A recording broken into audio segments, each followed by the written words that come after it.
Bonjour. Alors, attendez. Hop, je mets la caméra ici. Faire en sorte que vous me voyez bien. Ok, on est parti. Bonjour, bienvenue donc aujourd'hui dans ce webinaire autour des relations toxiques, en particulier dans la phase de dating. Donc, je vais partager mon PowerPoint. Donc, je vais partager mon écran. Comme ça. Partager. Partager. Ok. Voilà. Est-ce que vous voyez? Voilà. Normalement, vous voyez bien. Donc, nous sommes dans ce webinaire pour vous apprendre à décoder le dating moderne, surtout dans des contextes plutôt toxiques. Donc, aujourd'hui, je vais vous parler de situationship, de ghosting, de breadcrumbing et de tout un tas d'autres techniques de manipulation auxquelles vous pouvez être confronté si vous essayez de rencontrer quelqu'un aujourd'hui, sachant que bon, toutes ces techniques ont plus ou moins toujours existé, mais que, je vais le dire dans la présentation, elles ont été renforcées en fait avec les applis, l'utilisation des réseaux sociaux, etc. Mais quelque part, ça n'est pas nouveau. Donc, on va essayer de s'imaginer deux personnages, Judy et Jack, voilà, qui tous les deux essayent de rencontrer quelqu'un. Judy, elle a 29 ans, elle a bien réussi dans ses études, elle a une certaine stabilité professionnelle, même je dirais une réussite professionnelle. Par contre, elle a une faible estime d'elle-même et elle se rend compte que son ex, enfin, après plusieurs mois de relation, elle s'est rendue compte que son ex était marié et elle a l'impression qu'elle est tout le temps dans des relations qui n'évoluent pas. De son côté, Jack, lui, il a tendance à faire passer les autres avant lui et il enchaîne les relations de quelques mois et il ne comprend pas, ce qui fonctionne pas. Donc, déjà peut-être demandez-vous, est-ce que ça vous parle ces situations? Est-ce que vous vous êtes déjà vous-même retrouvés dans des situations comme ça? Et la question que j'ai envie de vous poser, c'est, quel est le meilleur conseil que l'on vous a donné, pour faire face à ces situations-là? Quel est le conseil qui vous a le plus marqué ou qui vous a été utile? N'hésitez pas à le partager, je pense que c'est important et que tout le monde est preneur de conseils dans ce genre de situation. Je vais me présenter et je vais expliquer pourquoi est-ce que je fais ce webinaire et quelle est ma légitimité. Donc, je suis psychologue, je suis aussi sexothérapeute et je suis en train de faire un DU de sexologie clinique. Et je suis également thérapeute de couple. Je précise que je parle anglais et français, donc je vois des couples dans le monde entier, avec parfois des expatriés ou des couples mixtes, c'est-à-dire français et thaïlandais, français et brésilien, français. Et en fait, tout ce dont je vais vous parler, c'est assez universel comme phénomène. Et j'ai pu l'observer avec des patients, même à l'étranger. Je suis touchée par ce sujet-là. Je reçois beaucoup de patients, soit qui ont été dans des relations ou dans du dating toxique, soit qui le sont quand ils viennent me voir et ils essaient de comprendre ce qui se passe. Quelquefois, ils enchaînent plusieurs relations comme ça. C'est un schéma qui se répète et ils comprennent pas, comment faire le tri. Soit c'est des personnes qui ont vécu ça et qui viennent pour, guérir et ça a vraiment un impact dévastateur sur les gens et bah, je suis vraiment, touchée par, les personnes qui subissent ça et donc c'est pour ça que je fais ce webinaire et d'ailleurs, j'ai même, créé un groupe de soutien autour, des, relations toxiques, pas seulement romantiques, mais aussi familiales. Donc c'est un groupe qui, se tient 2 fois par semaine, 2 fois par mois. Ce mois-ci, ce sera au mois d'avril 2025, ce sera 3 fois dans le mois parce que le mois est assez long et on alterne entre une séance d'atelier et une séance de groupe de parole, groupe de soutien plutôt libre et une séance d'atelier, une séance de groupe de soutien. Donc si ça vous intéresse, n'hésitez pas à aller sur mon site sabrinabelloufa.com, pour vous renseigner un petit peu sur, ce qu'on fait dans cet atelier. Donc, j'aime bien, j'ai passé 7 années dans la recherche en psychologie, donc j'aime bien commencer par des chiffres et poser un petit peu le contexte. Donc, les applications de rencontres, qui ne sont pas la seule manière de rencontrer des gens et qui ne sont pas les seules, c'est pas seulement en utilisant les applis qu'on peut faire face au dating toxique, mais c'est quand même par là que énormément de monde passe. Il y a 366 millions d'utilisateurs dans le monde et on pense qu'il y en aura 400 millions d'ici très peu de temps. Ça représente, par exemple, chez les partenaires de même sexe, 65% des personnes qui se sont rencontrées sur une appli de rencontre. Donc, c'est plus de la moitié. Évidemment, c'est les populations les plus jeunes qui utilisent le plus ce genre d'appli, mais de plus en plus, c'est des populations plus mûres. Il y a même des applications de niche, des applications spécialisées. Récemment, on a vu un déclin de ce genre d'application. On en reparlera juste, j'en dirai un mot après. Donc, les rencontres en ligne, c'est un phénomène mondial, c'est-à-dire que la majorité des pays utilisent des applications, souvent, non pas souvent, mais il y a des applications plus locales, on va dire. En France, on n'est pas les plus gros utilisateurs, mais en pourcentage, on a quand même un pourcentage important avec près de 200 millions de personnes qui utiliseraient les applis de rencontres. Les applis les plus utilisées, ce sont Tinder et Bumble. Et il faut bien voir que sur ces applis-là, 84% des utilisateurs de Tinder sont des hommes.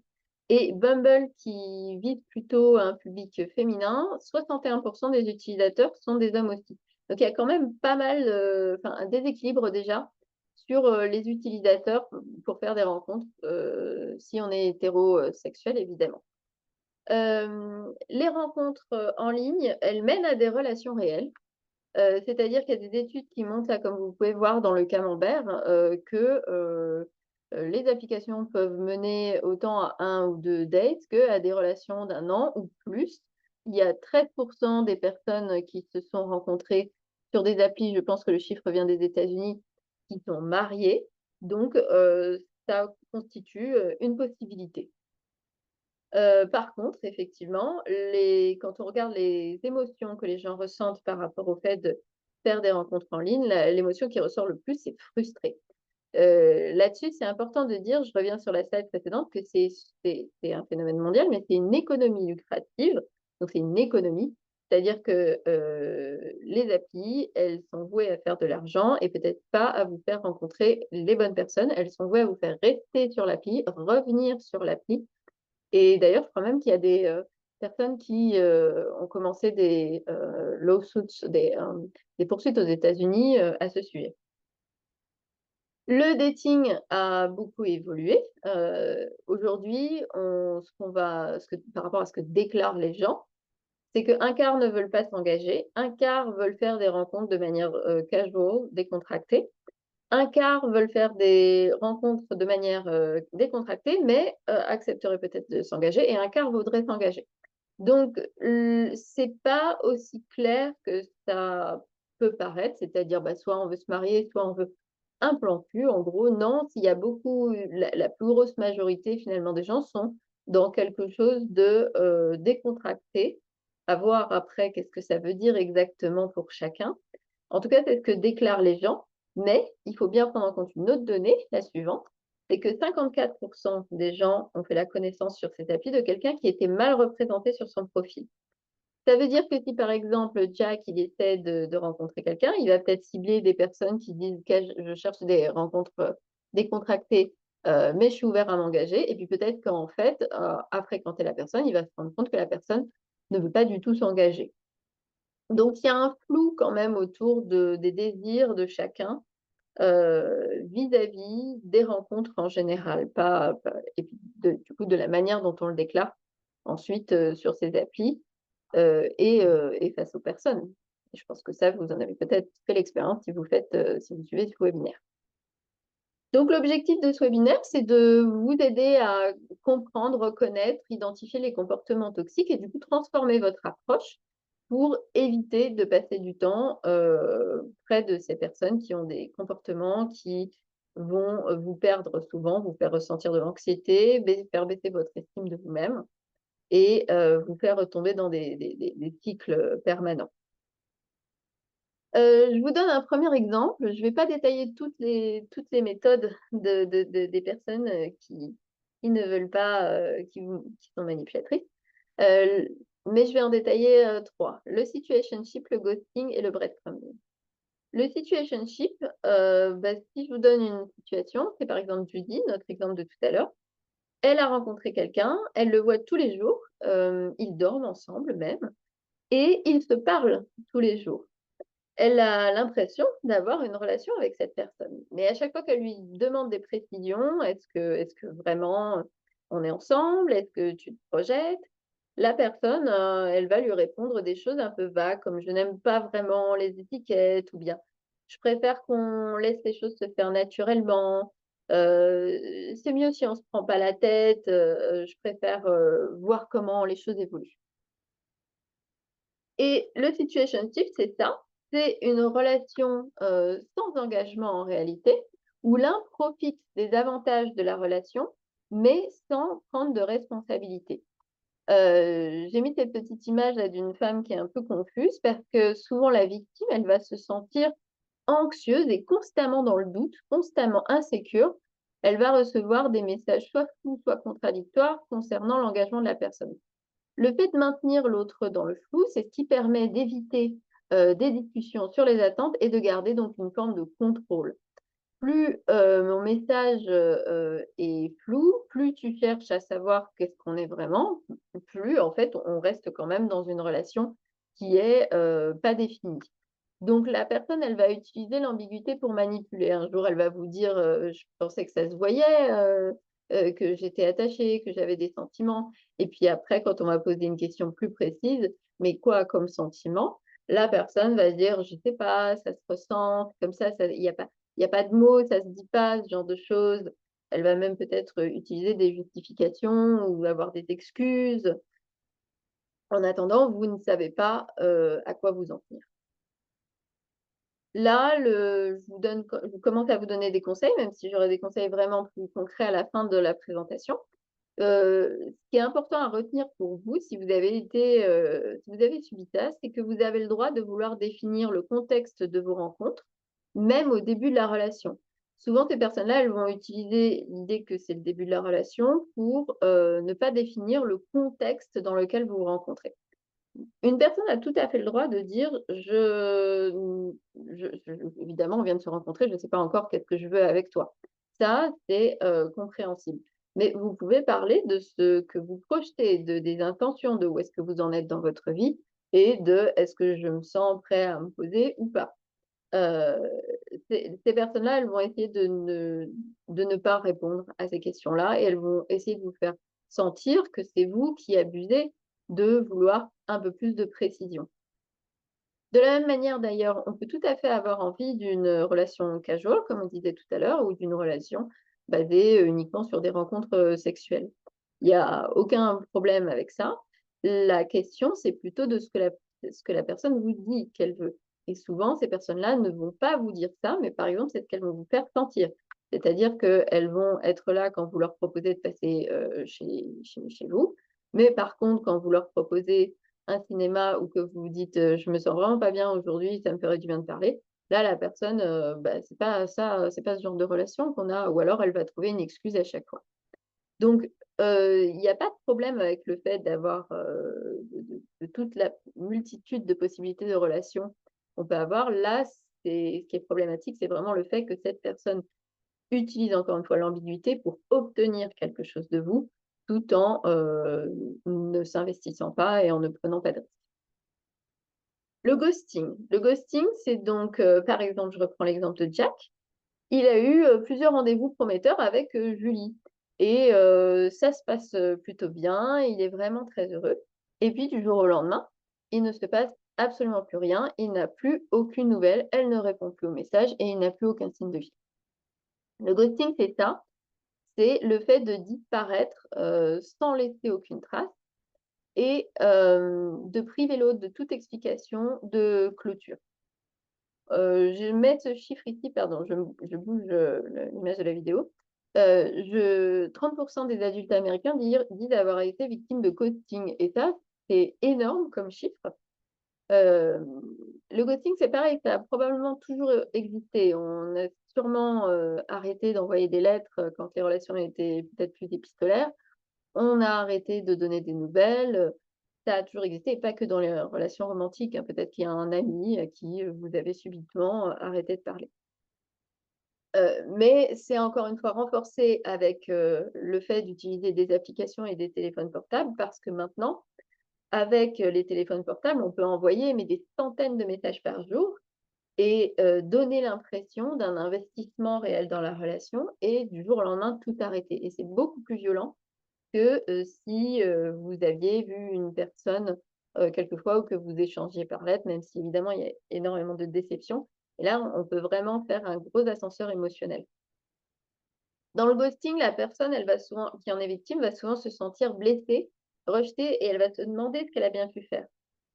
Souvent, elle va chercher en elle la réponse de pourquoi, elle mon partenaire, que je croyais être mon partenaire, s'est éloigné, a subitement disparu. Elle va regarder dans les messages, chercher à donner, du sens, en fait, à ce départ.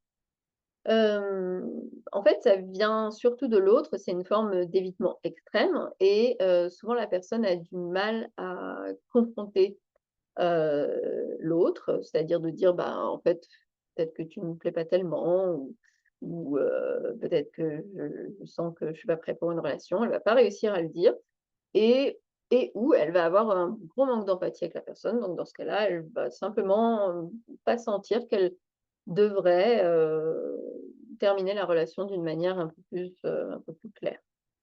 Je précise que je pense que tout le monde a peut-être fait une forme de ghosting un jour, mais que, c'est différent quand on coupe le contact avec quelqu'un parce que, par exemple, cette personne, nous fait, nous sentir en insécurité. Et il y a peut-être des personnes avec lesquelles vous avez coupé le contact parce que vous sentiez que si vous alliez leur dire: «Je ne veux plus te voir» ou «Je ne t'aime plus» ou «Finalement je ne t'aime pas», il y avait peut-être le sentiment au fond que ou une angoisse que cette personne allait mal réagir. Ça n'est pas la même chose que du ghosting. Ça paraît être la même chose du point de vue de l'extérieur, mais là, c'est pour vous protéger que vous arrêtez le contact. Le ghosting, c'est pas du tout, pour se protéger de ses propres sentiments, c'est plutôt pour, ne pas ressentir l'inconfort ou parce que tout simplement on s'en fiche, de ce que l'autre pourrait ressentir, de couper le contact brutalement. On ne partage pas, son point de vue alors qu'il n'y a pas de danger a priori, à le faire. Là, le conseil que je peux donner, c'est d'éviter d'internaliser le comportement de l'autre, c'est-à-dire de reconnaître que la personne ne possède pas les qualités pour avoir une relation et de comprendre, que ça n'a rien à voir avec vous directement, c'est simplement que la personne n'est pas capable d'avoir cette confrontation, cette discussion de fin de relation ou bien, dans le pire des cas, c'est qu'en fait la personne elle essaie de vous garder comme option tout en ne donnant, absolument rien à cette relation. Le breadcrumbing, celui-là, il est assez important parce qu'il peut vraiment faire tenir une personne très, très, très longtemps, des années dans une relation. Le breadcrumbing, c'est, bah, si on reprend, Judy, par exemple, elle va, recevoir des messages, d'un nouveau partenaire qui lui dit, «Comment tu vas?» qui va liker ses photos, qui va lui dire, «Tu me manques, j'ai hâte de te voir». Mais dans les faits, en fait, cette personne, elle va toujours dire: «Je suis tellement occupée». Quand ils vont faire des plans, au dernier moment, il va dire: «En fait, je dois avoir un ami, il a un problème très grave, je peux pas le laisser tomber» et cetera. Ou bien, il va sortir des discours comme: «Mes obligations me prennent tout mon temps, mais je t'assure que je préférerais être avec toi, mais c'est pas que je veux pas, hein, c'est que vraiment je peux pas». Et donc ça, c'est le breadcrumbing. C'est le fait de maintenir quelqu'un en haleine sans réelle intention de s'engager. De maintenir l'autre sous influence en jouant à la fois sur, espoir et déception.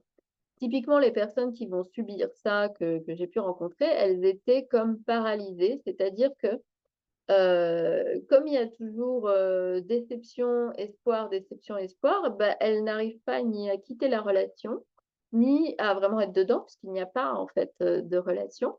Mais régulièrement, elle retrouve un petit peu l'espoir que cette relation va mener à quelque chose et l'autre peut donner des signes dans ce sens, surtout quand, il ou elle voit que vous êtes à 2 doigts de partir définitivement.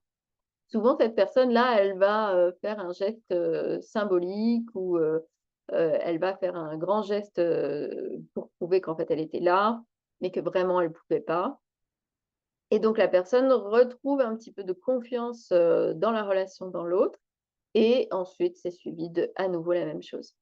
Heu, la victime, elle est toujours dans l'attente d'un signal positif et souvent elle a des petits signaux positifs qui lui permettent de tenir un peu plus longtemps et encore un peu plus longtemps et encore un peu plus longtemps. À nouveau, cette situation, pour la personne qui manipule, ça va satisfaire pour lui ou elle un besoin d'attention, d'admiration, avoir l'impression qu'il y a vraiment une relation, puisque du coup, il y a des conversations et ça fait du bien. Il y a une personne qui veille sur vous, qui pense à vous, mais sans avoir un engagement véritable.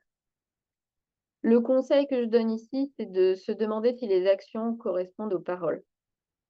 C'est vraiment important, d'avoir conscience que la relation avec une personne qui a ce genre de comportement est, une chimère. D'ailleurs, souvent, ce qui se passe, c'est qu'au début, peut-être on a réussi à voir la personne, pas mal de fois et on s'accroche à cette idée-là. Sauf qu'en fait, ça ne se reproduit pas dans le reste de la relation et il faut reconnaître que, bah, ça ne se reproduit pas et que c'est effectivement un pattern et que peut-être ce qui s'est produit au début, c'était en fait, exceptionnel, c'était pas la règle. D'autres comportements toxiques, je vais un petit peu détailler, mais je vais pas aller beaucoup plus loin. Le love bombing, bah, finalement, je vous en parlais un petit peu par rapport au breadcrumbing juste avant, au début, parce qu'évidemment, tous ces comportements peuvent se multiplier dans une relation. Le love bombing, vous en avez peut-être entendu parler, c'est une, démonstration d'amour ou d'affection très intense au début de la relation. Malheureusement, souvent, c'est suivi, à nouveau de déception, soit à travers du ghosting, soit une mise à distance, moins forte que du ghosting. Soit beaucoup de critiques. Tout d'un coup, «Je te supporte plus», «Je te fais des remarques sur ci, sur ça» et cetera. L'objectif du love bombing, c'est de vous faire, sentir, que vous pourriez avoir, et vous l'avez pendant quelque temps, tout l'amour, toute l'affection de cette personne, hem et ensuite de vous le retirer pour que vous ayez à nouveau un comportement, de dépendance ou de paralysie par rapport à la relation. Hem, c'est pas fait consciemment, hein, souvent ces choses-là, mais la personne peut quand même se rendre compte avec les que vous lui dites souvent que, il y a un décalage entre, ce qui s'est passé et ce qui se passe maintenant. Il peut faire très, très mal le love bombing et il peut vraiment, faire qu'une personne s'accroche pendant très, très longtemps, comme je disais juste avant. Souvent les personnes que je reconnais, ça représente 5 finalement de la relation, le love bombing, cette phase-là en tout cas de la relation. Mais elles vont s'y accrocher en se disant: «Mais je sais qu'on peut être comme ça, je sais, on l'a déjà été, donc ça existe, je suis pas fou ou pas folle». Non, vous n'êtes ni fou ni folle, mais par contre cette personne n'a peut-être pas l'intention de revenir à ça. C'était une phase, en fait, assez particulière de la relation et la personne ne veut pas vous donner plus. Elle voulait que vous avoir votre admiration, elle voulait avoir votre attention, mais elle ne veut pas vraiment s'engager, sur du long terme, dans une relation. Le benching, c'est l'envoi intermittent de messages de flirt ou de messages vagues, des contacts, sporadiques pour maintenir l'intérêt, mais qui ne sont, vraiment pas clairs.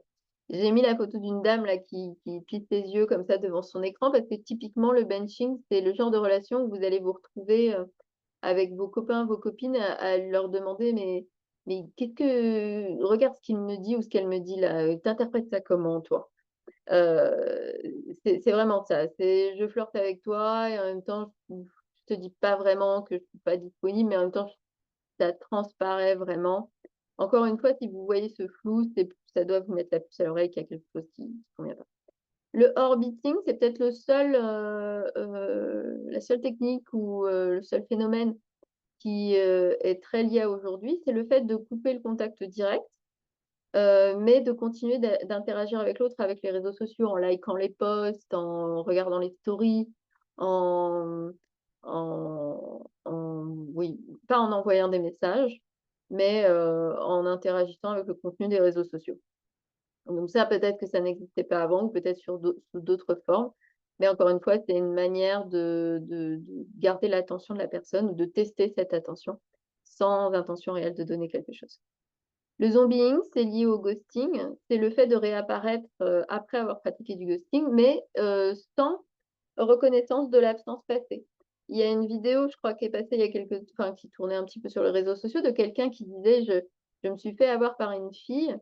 Heu, on était, heu, on était dans une relation, c'était le début et je crois qu'il dit, «J'étais occupé à cause de mon travail, je lui ai pas donné de nouvelles pendant 2 semaines et après quand je suis revenue, bah, en fait, j'ai appris qu'elle avait des dates». Il avait pas donné de contact du tout pendant 2 semaines et avec l'excuse du travail, sachant que dans la vidéo, je crois qu'il était informaticien. 2 semaines, 0 contact, c'est beaucoup.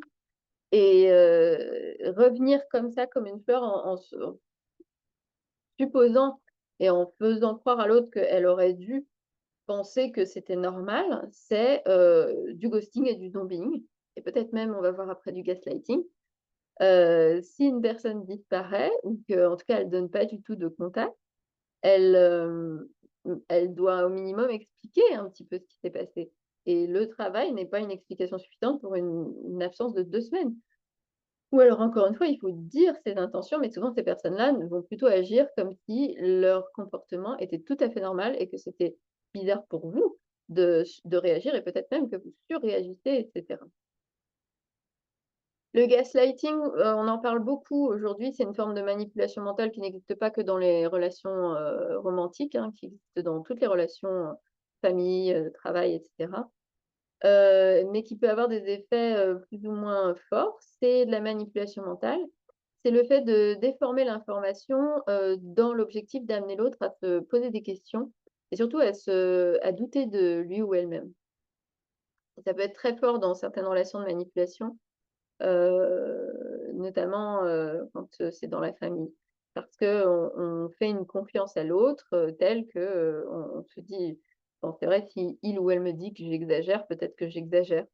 Heu et la personne fait ça souvent en critiquant vos réactions, en vous présentant son point de vue au lieu du vôtre, en vous expliquant que vous lui faites du mal quand vous lui posez des questions sur quel est l'avenir de la relation et cetera. Elle va jouer avec aussi votre culpabilité et votre empathie à vous pour, que vous finissiez par vous dire: «Oui, bon, peut-être effectivement que j'exagère et que je devrais, reconnaître que tu as quand même été présent la semaine dernière et tu m'as quand même envoyé des 1 ou 2 messages donc c'est peut-être moi qui exagère». Le floodlighting, c'est, le partage d'un grand nombre d'informations à la fois ou d'informations très personnelles de façon très précoce dans la relation. L'objectif de cette technique, c'est de tester, l'autre, tester ce qu'il peut accepter, en évitant de se montrer vulnérable, en étant super vulnérable, c'est un peu paradoxal, mais c'est ça. Ou alors c'est dans le but d'accélérer l'intimité, c'est-à-dire, bah: «Oh, tu vois, moi, je t'ai raconté toute mon enfance et cetera, je me sens tellement proche de toi, allez, c'est le moment d'avoir peut-être un rapport sexuel alors que tu m'avais dit que tu voulais pas». Mais en racontant des choses, très personnelles comme ça, heu, je te donne l'impression que ça y est, on est proches et donc tu vas pouvoir me donner, ce que je veux. Évidemment, comme tous les autres comportements, il y a une façon saine de partager des choses, même de manière très précoce dans la relation, ça n'a rien à voir. C'est pas parce que vous avez rencontré un inconnu et que vous vous êtes sentis en confiance, que vous lui avez donné quelque chose, que c'est du flood dating. Vous pouvez tout à fait, vous sentir suffisamment bien avec l'autre et l'autre vous donne des signes qu'il est intéressé, peut-être vous allez échanger tous les 2, partager. Là, il s'agit vraiment de le faire à dessein, de le faire dans le but d'obtenir quelque chose, ou de vous tester, donc c'est, à nouveau, de la manipulation. Le pocketing, c'est faire en sorte que l'autre s'attache à vous par exemple, en multipliant les attentions, mais en public, agir comme si, la personne était célibataire. De cette manière, encore une fois, vous vous attachez, mais la personne, heu, j'allais dire affirme, mais justement non, c'est pas affirmer comme comportement, mais en tout cas va, laisser savoir qu'elle ne s'engage pas dans la relation sans pour autant le dire, puisque à côté de ça, elle va quand même insister sur tout ce qu'elle fait, pour vous. Et le roaching, c'est le fait de croire, au partenaire que la relation est exclusive, tout en fréquentant, d'autres personnes, mais va oublier d'en parler à son partenaire. Ça, on peut se dire que ça a toujours existé, le fait de, comment dire? De tromper finalement, d'avoir des infidélités. La différence, c'est qu'ici, c'est vraiment au tout début de la relation et c'est le fait d'être, à nouveau pas très clair sur les intentions ou alors, bah, de dire clairement: «On est exclusif», alors que la personne ne l'est pas. Mais souvent, ça va être à nouveau dans de l'ambiguïté. Si je demande à une personne qui fait du coaching: «Mais est-ce qu'on est exclusif?» La personne va dire, heu, bah, «À ton avis, pourquoi tu penses le contraire? Qu'est-ce que j'ai encore fait de mal?» Elle va peut-être essayer de rediriger la conversation. «Qu'est-ce que j'ai encore fait de mal?» «Allez, ça y est, j'ai encore fait des bêtises.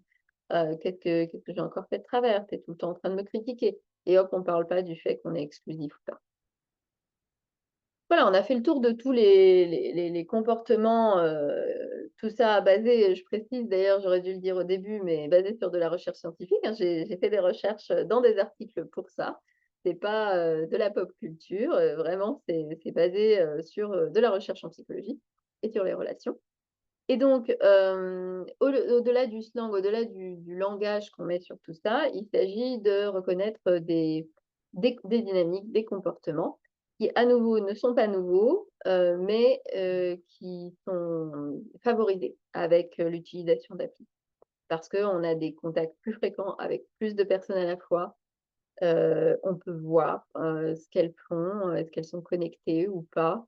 On peut dire plus de choses, c'est un peu différent pour ça. Donc les signaux clés à surveiller, c'est comme vous l'avez compris, la communication inconstante et peu fiable.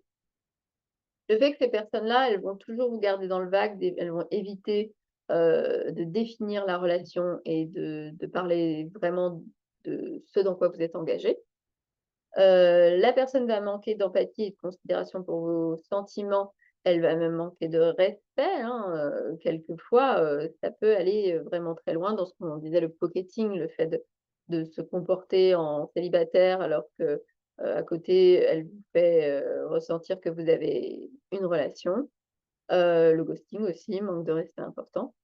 Beaucoup de comportements manipulateurs. Quand on dit manipulateur, il faut bien comprendre que c'est des comportements souvent cachés, indirects, c'est-à-dire que ça va être des silences, ça va être de faux espoirs, des comportements chauds et froids, mais ça ne va jamais être clairement, frontalement de la manipulation. C'est le principe de la manipulation, c'est que c'est vous qui supposez quelque chose et que la personne va jouer avec vos suppositions, vos émotions et qu'elle ne va jamais, aller à la confrontation et vous dire clairement ce qu'elle veut. Et c'est pour ça que souvent les gens restent, une des raisons, c'est qu'on n'a jamais de point final, on n'a jamais de statut clair, qu'une personne est manipulatrice. Il faut le déduire et s'en convaincre soi-même parce que la personne ne va jamais, enfin souvent, elle va pas l'admettre. La relation est unilatérale, même si vous avez l'impression que, par exemple, s'il y a du love bombing, qu'au début, ah c'était pas du tout, c'était super, on était vraiment heureux tous les 2 et il m'en a donné tellement. Dans plusieurs de ces schémas que je vous ai montrés de ces dynamiques, il y a des moments où vous recevez, mais toujours, en gardant une certaine distance de sécurité, on va dire, pour le manipulateur, pour qu'il ait ce qu'il veut, mais sans, vous donner, réellement ce que vous voulez et ce qu'il vous fait croire qu'il vous donne. Et puis surtout, je pense que c'est un des signes les plus importants, c'est le sentiment persistant de confusion, d'anxiété, de doute de vous-même. Si vous avez ça, si vous ressentez ça, c'est, un signal qu'il se passe quelque chose, de pas clair, qu'il se passe quelque chose qui vous convient probablement pas. Alors, les liens avec les traits narcissiques. Alors, je précise, donc le but, c'est pas de faire des diagnostics hâtifs, mais d'être capable de reconnaître des schémas et des traits, et il se trouve que beaucoup de ces traits sont, on les retrouve aussi chez les personnes, narcissiques notamment. Donc parmi ces traits, il y a le besoin d'attention, de validation permanent, le besoin d'admiration, le besoin, d'être désirable par vous, le besoin, heu, que vous leur fassiez une place finalement, mais sans prendre, aucune place réelle ni responsabilité dans la relation. La personne va toujours essayer d'obtenir ce regard de votre part, mais sans, avoir à donner trop, dans l'autre sens. Donc évitement des confrontations, toujours le manque d'empathie et de considération, de respect pour l'autre. Ces personnes considèrent leurs besoins comme supérieurs au final. Elles pareil, elles ne vous le diront pas, mais elles vont vous faire sentir que, quand vous essayez d'avoir quelque chose de réciproque, c'est vraiment trop pour eux, que vous exagérez. Et puis le fait de maintenir du contrôle dans les relations, c'est aussi un trait qu'on peut retrouver et qui doit mettre la puce à l'oreille, maintien à travers l'ambiguïté. Quand on dit quelqu'un qui est dans le contrôle, il y a plusieurs profils de personnes dans le contrôle. Là, il ne s'agit pas de quelqu'un qui vous dit: «Fais ci, fais ça», mais de quelqu'un qui, va garder, une certaine distance, va réussir à vous faire aller là où elle veut que vous alliez. C'est-à-dire: «Là, j'ai envie que tu me fiches la paix, je vais couper la relation, ou te ghoster. Là, j'ai envie que tu m'admires, je vais, créer, une situation, un scénario, pour, te faire, te donner l'impression que je suis un héros. Je vais te donner tout d'un coup plein d'attention alors que, je t'ai, ignoré pendant des semaines». L'impact, est réel sur les personnes. Je pense que peut-être si vous suivez ce webinaire, c'est que vous l'avez expérimenté vous-même. Il y a des recherches qui ont été faites sur la dating fatigue, c'est le fait d'être, d'avoir un épuisement psychologique lié au fait de faire des rencontres. 70 des personnes interrogées ont dit: «Oui, j'ai ressenti un burn-out émotionnel ou de la fatigue pendant le dating». C'est énorme, presque 80. Donc la majorité des personnes ont ressenti un burn-out émotionnel alors qu'elles étaient, en train d'essayer de faire des rencontres. C'est vraiment, énorme. 50 des utilisateurs qui ont fait une rencontre la rencontre a mené à des problèmes qui, pouvaient aller autant de problèmes simples à des, de problèmes simples de simples préoccupations, pardon. Qui a des menaces, et 50 des utilisatrices de moins de 50 ans ont reçu des, photos de sexe non sollicitées. Donc 50 se sont retrouvés face à des comportements, de harcèlement sexuel et de pression, c'est pareil, c'est énorme, 50, la moitié. Les conséquences, bah, il y en a énormément, je les vois beaucoup dans mon cabinet. On les voit sur l'anxiété, la dépression, l'estime de soi. Si vous aviez, un sentiment, vous luttiez avec le sentiment d'abandon ou de rejet, heu, d'aller dans ce genre de relation et des fois de s'y perdre, d'y rester, ça va augmenter votre sentiment d'abandon, de rejet. Augmentation du sentiment de solitude et d'impuissance, évidemment, quand on se retrouve avec, des personnes qui manipulent. Baisse de la satisfaction de vie et confusion et dans certains cas même un stress, post-traumatique. C'est tout à fait possible. Donc la question, c'est comment faire pour faire des rencontres authentiques là, je vous demande un petit peu à vous, qu'est-ce que c'est vos techniques pour vérifier, pour, vous assurer que vous êtes face à la bonne personne? Je vais vous partager quelques principes. Déjà pour ça, il faut comprendre, comment se forme une rencontre. Donc je vous donne un cadre, qui vient de Mathieu Housset aux États-Unis. Il vous donne un cadre pour comprendre, comment fonctionne la rencontre et identifier les, les moments clés. Le premier stade, c'est l'admiration. L'admiration, c'est pas forcément encore réellement la relation, c'est quand vous, vous ressentez vous avez les yeux qui brillent quand vous regardez l'autre. En tout cas, c'est nécessaire pour qu'il y ait, une relation. Le deuxième stade, c'est l'alchimie. L'alchimie, c'est quand vous avez une admiration réciproque, quand il y a de l'attirance réciproque, de l'attirance qui peut être physique, ou, intellectuelle, émotionnelle et cetera. Ça, c'est vraiment le stade le plus dangereux et souvent, c'est le stade auquel on va s'accrocher quand, finalement il y a plus de comportement, d'engagement, qu'il y a, des comportements toxiques, on va se rappeler de l'alchimie, et s'accrocher à ça. L'alchimie, c'est vraiment un stade très dangereux pour toutes les personnes qui ont une faible estime d'elles-mêmes, de la dépendance affective, l'impression qu'elles seront toujours seules et cetera, parce qu'elles vont se dire: «Waouh, je suis attirée par cette personne et cette personne est attirée par moi». C'est tellement rare que ça doit être la bonne personne et ensuite ça va rester dans le cerveau, on va se dire: «Je suis attirée par elle, elle est attirée par moi, c'est la bonne personne», alors que c'est faux. C'est juste Ça signifie juste que vous avez de l'attirance, ça veut pas dire que c'est la personne avec laquelle vous pouvez construire quoi que ce soit. D'ailleurs, le stade suivant, c'est l'engagement. Là, c'est le moment où on décide, on se dit «oui» tous les 2 et on décide qu'on va essayer de construire quelque chose ensemble et à partir de là, ça veut dire que, bah, par exemple, on investit du temps dans la relation, enfin, en tout cas, on va discuter avec l'autre pour savoir qu'est-ce qu'il espère. Comment est-ce qu'on peut aider? Qu'est-ce que moi aussi j'espère? Comment est-ce que tu peux m'aider? Et c'est le stade le plus important. Quelquefois, il est confondu avec le stade de l'alchimie. On a l'impression que, on veut tous les 2 les mêmes choses parce qu'on est tellement attirés, mais non. Et là, il faut vraiment comprendre que schémas, tous les comportements que je vous ai montrés avant, si, il y a pas d'engagement, enfin, dans tous les comportements, il n'y avait pas d'engagement, il y a évitement de l'engagement, de la définition de la relation, donc ça ne peut pas marcher. Si une personne vous ghost, si une personne, vous maintient dans du situationship,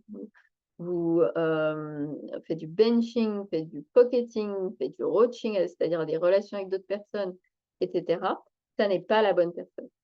Si, surtout si la personne vous ghost, vous pouvez à ce moment-là faire le deuil en vous disant que ce n'était pas la bonne personne pour vous. Mais vous ne pouvez pas être triste en vous disant: «C'était la bonne personne, je ne comprends pas pourquoi ça n'a pas marché». Ça n'était pas la bonne personne. Vous aviez de l'alchimie, mais ça n'était pas une personne qui voulait construire quelque chose avec vous ou même peut-être avec d'autres personnes. C'est une illusion dans laquelle on peut se maintenir, de se dire: «Mais si, on avait quelque chose et il faudrait juste qu'il reprenne contact avec moi, que j'arrive à le faire réagir pour que ça fonctionne». Non, cette personne ne veut pas, cette personne n'a pas montré le signe qu'elle voulait avoir une relation et en fait, quand vous n'avez pas, ce stade-là de l'engagement dans la relation, vous n'avez rien, en fait. C'est un peu dur peut-être ce que je suis en train de dire, mais c'est très important. Le quatrième stade, c'est la compatibilité, c'est le fait de se rendre compte que, bon, bah, on a décidé de construire des projets. Maintenant, il faut voir est-ce que ces projets, sont compatibles. Est-ce que je veux des enfants? Est-ce que tu en veux aussi? Si, aucun de nous 2 veut des enfants, bah, peut-être qu'on avait tous les 2 de l'alchimie, on voulait s'engager, mais que vraiment nos vies ne prennent pas le même chemin. Donc je pense que c'est un cadre important à avoir en tête pour voir un petit peu à quel stade, la personne va, faillir, à vous montrer, son engagement dans la relation. Hem, donc pour éviter tout ça, l'important, c'est vraiment d'avoir des standards. Si vous ne savez pas ce que vous voulez et si vous ne savez pas ce que vous méritez, vous risquez d'accepter des relations qui vous rendent malheureux. Donc il faut être proactif avant d'aller, faire des rencontres, de se demander quels sont mes non négociables et quand je dis des non négociables, je vais y revenir après, mais ça doit être des non négociables au niveau comportemental. C'est-à-dire que souvent, quand je parle avec des personnes qui sont dans des relations comme ça et que je leur demande: «Mais qu'est-ce que c'était vos critères? Comment vous avez fait la sélection sur le site?» Ils vont me dire, et c'est pas du tout un reproche, hein, mais ça va être, bah, je voulais qu'il ait les mêmes hobbies que moi. Je voulais que, qu'il ait pas d'enfant. je voulais qu'elle ou il, heu, soit, dans le même type de métier que moi. Je sais pas, je dis n'importe quoi. Mais, souvent, ça va être ce genre de critères, de type de vie. Ce sont des critères importants, étant donné que je fais de la thérapie de couple, je sais qu'avoir des hobbies, similaires, ça peut beaucoup aider. Ceci dit, ce ne sont pas, je pense, des non négociables. Les vrais non négociables, c'est ce dont on vient de parler avant. C'est-à-dire, est-ce que la personne, elle montre un engagement, par exemple, constant? Est-ce qu'elle a une certaine stabilité ou est-ce qu'elle me fait vivre des chauds et des froids? Est-ce qu'avec elle, je ressens beaucoup d'angoisse? Est-ce que je me ressens de la confusion? Est-ce que je me suis sentie super bien et maintenant tout d'un coup je me sens super mal? C'est ça les non négociables, c'est des critères comportementaux. Enfin, en tout cas, je vous encourage à en avoir, même si les hobbies et cetera, c'est très important, la profession et le fait d'avoir des enfants et tout. Mais, si vous avez et ça arrive régulièrement aussi à des personnes que je rencontre, si vous avez tous les critères, c'est-à-dire, ben, il ou elle était, il faisait le même sport que moi, il avait pas d'enfants ou il avait des enfants aussi et il avait gagné un bon salaire et cetera. Mais que vous n'avez pas, dans ce que je viens de montrer juste avant, l'engagement, que la personne, elle vous maintient dans un situationship et cetera. Ce n'est pas la bonne personne et ça, c'est non négociable parce que vous n'arriverez jamais à rien. Enfin, je ne sais pas jamais, mais a priori, vous n la personne ne vous n'investit pas. Donc la relation n'est pas celle que vous imaginez. C'est elle a une belle présentation, mais à l'intérieur, c'est vide. Les négociables, comment je vais les communiquer et comment je vais les protéger? C'est-à-dire comment se préparer déjà à réagir? Comment est-ce que je vais réagir quand il va y avoir, ben, de l'orbiting, par exemple? Elle ne me parle plus, mais elle réagit sur mes réseaux sociaux. Qu'est-ce que je fais? Est-ce que je coupe la personne des réseaux sociaux? Est-ce que je lui dis? Et cetera. Ensuite, un critère important, c'est enfin un élément important pour se protéger, c'est de faire une sélection. Si la personne ne respecte pas vos non négociables ou qu'elle ne vous respecte pas, c'est juste pas la bonne personne, c'est ce que je viens de vous expliquer. Le fait de continuer malgré tout, ça va juste rendre la chose plus difficile pour vous. Si je continue à m'entêter à essayer de faire dire à cette personne, dans quel type de relation on est, alors que visiblement elle est toujours en train d'utiliser l'ambiguïté, ça va juste faire que le moment où vous allez enfin trouver le courage de la quitter, ce sera quand vous serez beaucoup plus attachés, quand vous aurez investi énormément de temps dans la relation et donc ce sera beaucoup plus dur. Vous vous direz: «Ah, j'ai tellement essayé, c'est vraiment dommage». Des fois, c'est sur plusieurs années, hein, des personnes que je rencontre.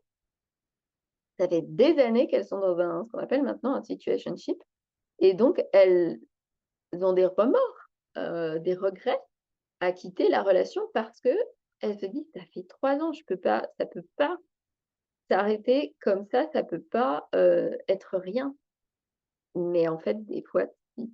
Donc il vaut mieux faire cette sélection le plus tôt possible, même si vous n'avez pas toujours de confirmation claire parce que ces personnes, vu qu'elles évitent la confrontation, elles ne vont pas vous dire: «Oui, c'est fini entre nous. Oui, c'était pas une relation. Oui, tu as raison, j'ai aucune intention de m'investir» et c'est ça qui est dur, c'est qu'il faut faire la sélection vous, en vous basant sur des critères comportementaux comme je viens de vous l'expliquer et décider vous-même de partir, même si les signes ne sont pas clairs, parce que le fait que les signes ne soient pas clairs, c'est un signe en soi que ça ne marche pas. Reconnaître les signaux précoces, donc maintenant que vous savez identifier les comportements, c'est de les repérer dès le début, comme je vous disais.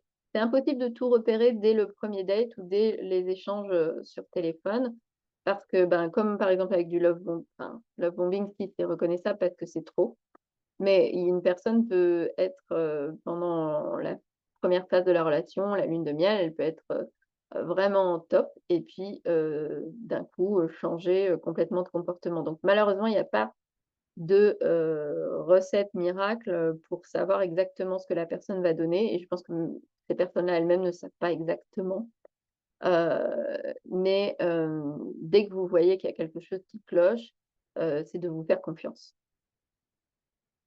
Donc c'est pour ça que là, le conseil, c'est vraiment de se fier à votre intuition. Vos émotions ne vous mentent pas. Si je me sens angoissée, s'il me dit tout ce que j'ai envie d'entendre, mais que je ressens un nœud dans le ventre, c'est qu'il y a quelque chose qui ne va pas. Se préparer à partir, je vous l'ai dit aussi un petit peu tout à l'heure, c'est même quand il y a de l'alchimie, même, quand la personne, a l'air de vous dire les choses que vous aimeriez entendre, si vous sentez qu'à côté de ça, il est vague, qu'il disparaît des fois et puis il revient comme une fleur sans s'excuser, ou en faisant comme si c'était normal, il faut que vous partiez avant que la relation ne fasse plus de dégâts et c'est vraiment très dur, mais comme je mets là sur, les slides, c'est n'attendez pas qu'un manipulateur admette ses torts. N'attendez pas qu'un manipulateur vous donne l'autorisation de le quitter parce que lui, son rêve, c'est que vous restiez toujours là, toujours, à lui demander des choses et à lui donner des choses sans, sans que lui, il ait à donner plus. Donc il ne va jamais ou rarement, très rarement, prendre l'initiative de dire: «Bon écoute, ça marche pas, hein, visiblement». C'est c'est de ça dont il a peur, la confrontation. Donc c'est très dur, mais il faut que ce soit votre décision. Établir des limites saines, c'est, être proactif. Attendez pas que l'autre devine vos besoins ou de simplement voir, où ça va. Communiquez clairement et fermement vos attentes et limites et accepter que certaines personnes ne matchent pas avec ses attentes et ses limites. Je veux une relation avec un engagement clair. Je ne sais pas exactement si ça peut être toi la personne pour cette relation, mais je veux, dans quelques années me marier, je ne sais pas. Vous avez tout à fait le droit de vouloir ça et effectivement, il y a des personnes qui vont avoir tous les hobbies que vous souhaitez et la bonne profession, qui vont partir, mais si elles partent, c'est que a priori ces personnes-là n'allaient pas, bien vivre, ses attentes, ses besoins, ses limites. Donc il vaut mieux, encore une fois, que la sélection se fasse dès le début, même si on a l'impression de rater quelque chose, mais en vérité, une personne qui veut la même chose que vous, elle va accepter une relation saine, la personne, elle va accepter que vous ayez des attentes et des limites, elle va être capable de parler des siennes aussi, elle va, essayer de s'y intéresser au moins et de comprendre qu'est-ce que ça signifie. Elle va pas, essayer d'obtenir des choses en dépassant ses limites et cetera. Donc apprenez à dire non et à vous éloigner des, situations qui ne vous conviennent pas.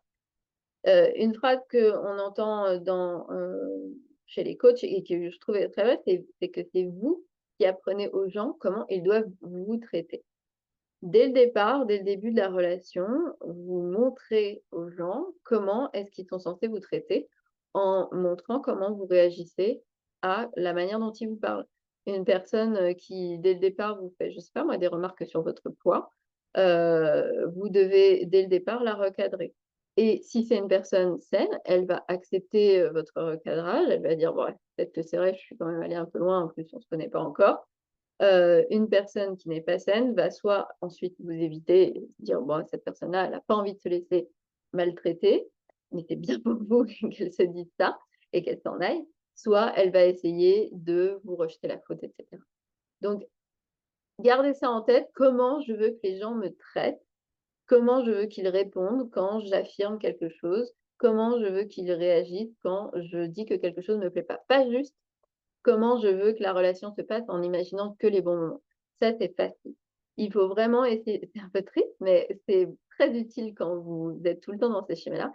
Demandez-vous: «Comment je veux que mon partenaire réagisse quand on a un différend? Comment je veux que mon ou ma partenaire réagisse quand, j'ai eu une sale journée et que lui aussi? Comment je veux que mon partenaire ou ma partenaire réagisse quand, après une dispute?» La réparation, c'est une phase très importante dans le couple. Donc demandez-vous ça et vous ne pourrez jamais tout obtenir, mais ayez ces standards en tête et essayez de vous en rapprocher au maximum. Une personne, globalement, je reviens dessus, une personne qui vous aime, c'est vraiment important, c'est une personne qui va essayer de vous comprendre. Même si elle n'a pas toutes les clés, même si elle elle elle peut-être ne comprendra pas certaines de vos limites, une personne qui vous aime, elle va quand même essayer de vous poser des questions. Elle va dire: «Ah oui, pour toi, c'est comme ça. Ah ouais, pour moi, c'est vraiment différent. Et du coup, comment tu fais dans telle ou telle situation? C'est ça, une personne qui a envie d'avoir une relation avec vous.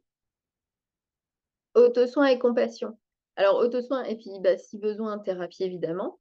Se reconstruire après avoir vécu ces expériences, c'est vraiment important. Entourez-vous de personnes positives et investissez dans vos passions.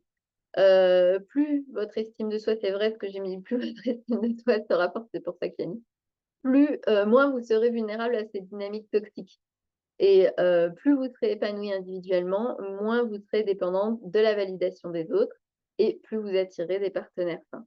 Heu, c'est vraiment important de construire une vie, on le dit souvent, il faut prendre soin de soi d'abord, mais souvent on comprend pas forcément ce que ça veut dire. Les gens qui viennent me voir, souvent ils l'ont en tête, mais ils savent pas. Beh, c'est vraiment vous construire quelque chose qui vous plaît pour ne pas dépendre seulement de cette relation pour avoir votre bonheur. Parce que si c'est le cas, et ben vous allez avoir plus tendance à vous jeter sur, les personnes qui vont vous donner des miettes d'attention, les personnes qui vont vous donner du love bombing, parce que vous n'aurez que ça à vous mettre sous la dent. Donc construisez-vous une vie intéressante avec des relations intéressantes et pas juste des relations amoureuses. Cultivez donc des relations authentiques. Concentrez-vous sur la recherche de relations qui sont basées sur le respect et la communication honnête. La communication honnête, c'est de dire vraiment ce qu'on a envie et ce qu'on n'a pas envie. Je ne me sens pas, à même de m'engager là tout de suite. Et ben c'est de la communication honnête et c'est quand même plus sain que, le situationship, par exemple. Hem N'ayez pas peur d'avoir les conversations pour définir la relation et où vous en êtes. Vous avez le droit de vouloir savoir dans quoi vous mettez les pieds. Si vous montrez de la confiance, si vous montrez de la vulnérabilité, vous donnez, vous donnez des peut-être vous donnez des secrets, vous donnez votre corps, vous donnez tout un tas de choses, vous avez le droit de savoir dans quel cadre vous les donnez. Même si ce cadre, c'est: «Après on va pas s'engager», pas de souci, du moment que c'est dit, là, c'est sécurisant, simple, clair, authentique et beh, c'est une relation qui va vous apporter plus de bien qu'une relation où, vous êtes tout le temps dans l'anxiété, la confusion. Donc vraiment importance aussi effectivement de montrer de la vulnérabilité et de l'authenticité pour créer de vrais liens. Récapitulatif des points clés, donc l'importance de la clarté pour créer de la sécurité dans la relation dès le début et vous pouvez l'avoir. Si vous avez rencontré beaucoup de gens qui ne l'ont pas, ça n'est pas de votre faute. On le sait aujourd'hui que le monde dans lequel on vit favorise le narcissisme. C'est pas juste les réseaux sociaux et les applis, même si ça le favorise un peu, c'est aussi la culture dans laquelle on est. Il y a un comique, américain, j'arrive pas à retrouver, son nom, mais qui dit, qu'on lui a dit: «Il y a plein de poissons dans la mer», hein, donc sous-entendu, «T'inquiète pas, tu as plein de possibilités de faire des rencontres» et il dit, «Mais il y a aussi beaucoup de déchets». De plus en plus dans l'océan, il y a des déchets plastiques, et il y a plus de plastique que de poissons et d'ailleurs, il dit aussi, plus vous allez profond dans l'océan et plus les poissons que vous rencontrez font peur. Donc ça n'est pas vous. Il y a un livre aussi, qui s'appelle It's Not You, enfin que le titre c'est It's Not You chercheuse, psychologue qui travaille sur les narcissiques et elle a raison, c'est pas votre faute. Par contre, votre pouvoir, vous, il est sur le fait d'avoir des standards et de faire une sélection. Donc soyez proactifs, décidez, affirmez, soyez vigilants aussi et traitez-vous avec bienveillance. C'est-à-dire que quand vous ressentez que, ça va pas, quand vous ressentez qu'il y a de l'anxiété, quand vous ressentez de la confusion, se traiter avec bienveillance et se dire: «Bon, si je ressens ça, c'est peut-être que je suis pas folle ou pas fou». Au lieu de s'invalider et de se dire: «Non, j'exagère, je fais tout le temps des crises» et cetera. Évidemment, tout ça, ça implique aussi d'être bienveillant avec les autres, tout ce que je vous ai montré. Comme je vous ai dit, je pense qu'on peut tous la manipulation, elle est dans notre, culture et elle est dans toutes nos relations et à des degrés différents, on peut tous à un moment manipuler. Il faut être capable aussi de reconnaître, sa responsabilité. Donc par exemple, en regardant à nouveau ce webinaire, se demander: «Qu'est-ce que j'ai déjà fait?» Et «Qu'est-ce que je pourrais faire différemment pour, moi aussi montrer de la bienveillance avec, mes relations?» Plus vous êtes l'adulte sain, autour de vous et plus vous allez, montrer que c'est ce genre de relation et de personnes que vous recherchez. Les manipulateurs, les personnes qui veulent faire du mal aux autres, elles, c'est pas vous qui les attirez, mais quand elles tombent face à vous, vous parfois vous allez envoyer des signaux qu'elles peuvent continuer. C'est pour ça qu'encore une fois, la sélection, c'est super important. Si vous mettez pas de barrière, elles vont juste se dire que vous, vous allez plus tolérer leur comportement et du coup, elles vont, rester près de vous et revenir et revenir et revenir. Donc vraiment, plus vous dites, dès le départ, «Non, mais ça me convient pas en fait comme attitude» et que vous cherchez pas plus loin, plus la personne va se dire: «Ouh là, lui ou elle, je sens que ça va pas être du gâteau», en gros. Faut pas leur faciliter la tâche, ça va pas être du gâteau d'obtenir ce que je veux, d'obtenir de l'admiration, de l'attention juste comme ça. Donc ne culpabilisez pas des fois de ne pas être, gentille petite fille ou un gentil petit garçon à donner de l'amour à des personnes qui ne vous en donnent. Si vous souhaitez en savoir plus, bah, sachez que sur mon site, il y a des ressources, que je propose aussi des accompagnements complets en thérapie ou dans le groupe dont je vous ai parlé tout à l'heure, le cercle de résilience. N'hésitez pas à venir, me voir, je fais beaucoup, beaucoup de consultations en ligne, donc en français et en anglais. Je fais, des thérapies, des sexothérapies aussi, parce que comme je vous ai dit, je fais déjà de la sexothérapie, mais en plus je vais compléter un DU et puis, je fais de la thérapie de couple, donc voilà, j'essaie d'avoir une approche complète, sur tout ce qui est relationnel et je serai heureuse, de vous aider. Voilà. Là, vous trouverez, toutes les sources de cette présentation, et bah, je vous remercie beaucoup de l'avoir suivi jusqu'au bout. Écoutez, je vais arrêter de partager. Je vous remercie beaucoup d'avoir poursuivi jusqu'au bout et je suis, vraiment très heureuse, d'avoir donné cette présentation et au plaisir de vous revoir, si vous avez des questions, n'hésitez pas à me les envoyer. Il y a des, formulaires de contact sur mon site, n'hésitez pas à me demander, des précisions et si vous voulez que je fasse un webinaire sur autre chose, hein, parce que ce webinaire, il est gratuit, il ne faut pas hésiter à me demander, d'autres thématiques, ça me fait, très plaisir de faire ça. Voilà. Eh bien, je vous souhaite une excellente soirée à tous et puis, je vous dis à très bientôt.